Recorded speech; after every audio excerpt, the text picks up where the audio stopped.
Drone activity at multiple airports in Denmark and other parts of Europe has triggered serious security concerns. Danish officials are calling the incidents a possible hybrid attack, suggesting they may form part of a larger campaign aimed at testing defenses and spreading fear. From Berlin, DW's Emily Leshner explains the scale of the threat and what authorities are doing in response.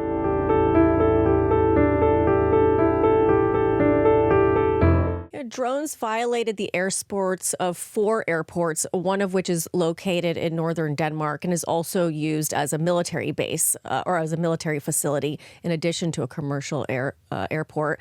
And these incursions forced the airports to shut down temporarily while officials try to figure out what was going on and to try to contain the situation. This follows a similar incident just days earlier at Copenhagen Airport, where drone sightings forced a temporary shutdown of the airspace for several hours. And what's alarming here to European officials is the level of coordination, that these drones were not just flying near airports either. They were reportedly hovering close to critical infrastructure, including military facilities like those used for Denmark's F-35 fighter jets. The Danish Prime Minister, Mette Frederiksen, called the Copenhagen incident the most serious attack on critical infrastructure to date. So some pretty strong words. And these drone incursions, have all taken place on the heels of airspace violations in other EU countries recently. To remind your audience, 3 Russian fighter aircraft flew into Estonian airspace last week. And then earlier this month, 20 drones, also of Russian origin, flew into Polish airspace. And according to NATO, that was the first time that Russian combat drones had been shot down over NATO territory. Those drones were shot down by Polish and Dutch jets. And then there was also another incident in Poland recently where drones were observed flying around government buildings. And over the weekend, cyber attacks disrupted airport activity across Europe, including the airport here in Berlin, as well as in London Heathrow and Brussels. So here in Europe, there's a very real concern that European readiness and response is being tested.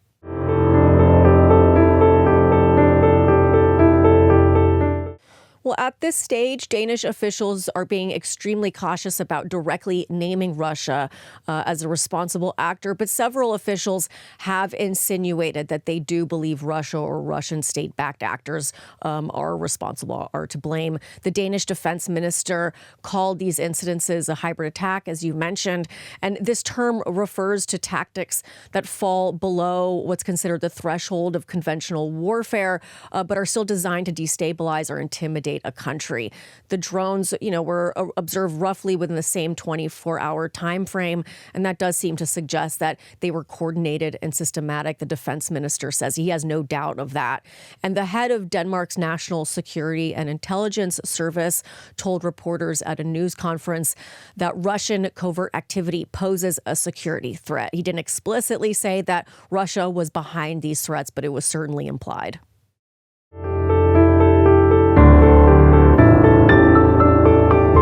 Well, Denmark is now stepping up its drone defense capabilities and considering emergency legislation that would give authority greater powers to intercept or neutralize drones in restricted airspaces, because right now the legal framework doesn't really allow for a fast military response, especially in civilian areas. So there's a push to kind of streamline that process.